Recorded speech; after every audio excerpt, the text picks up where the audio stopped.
ليقطع طرفا من الذين كفروا أو يكبتهم فينقلبوا خائبين ليس لك من الأمر شيء أو يتوب عليهم أو يعذبهم فإنهم ظالمون ولله ما في السماوات وما في الأرض يغفر لمن يشاء ويعذب من يشاء والله غفور رحيم.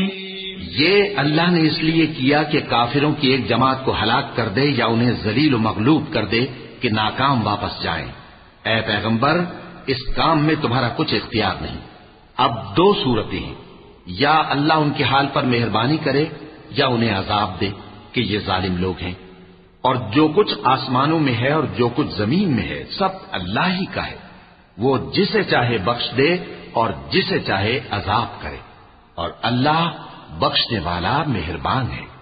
يا أيها الذين آمنوا لا تأكلوا الربا أضعافا مضاعفة واتقوا الله لعلكم تفلحون واتقوا النار التي أعدت للكافرين وأطيعوا الله والرسول لعلكم ترحمون.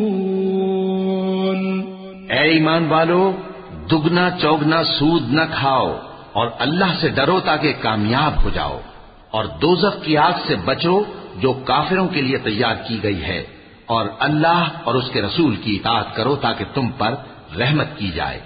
وسارعوا إلى مغفرة من ربكم وجنة عرضها السماوات والأرض أعدت للمتقين الذين ينفقون في السراء والضراء والكاظمين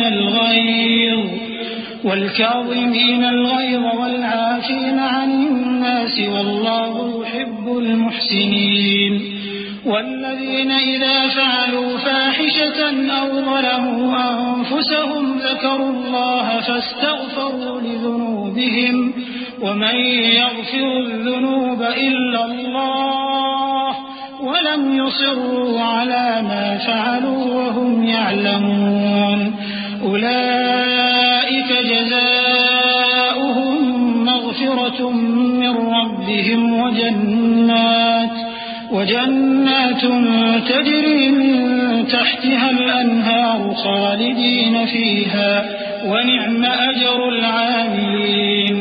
اور اپنے پروردگار کی بخشش اور اس بہشت کی طرف لپکو جس کا عرض آسمان اور زمین کے برابر ہے اور جو پرہیزگاروں کے لیے تیار کی گئی ہے، جو آسودگی اور تنگی میں اپنا مال اللہ کی راہ میں خرچ کرتے ہیں اور غصے کو روکتے اور لوگوں کے قصور معاف کرتے ہیں، اور اللہ نیکوکاروں کو دوست رکھتا ہے.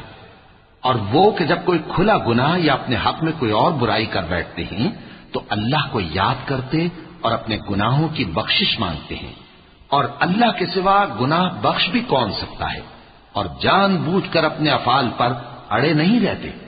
ایسے ہی لوگوں کا صلہ ان کے پروردگار کی طرف سے بخشش اور باغ ہیں جن کے نیچے نہریں بہ رہی ہیں اور وہ ان میں ہمیشہ بستے رہیں گے، اور اچھے کام کرنے والوں کا بدلہ بہت اچھا ہے.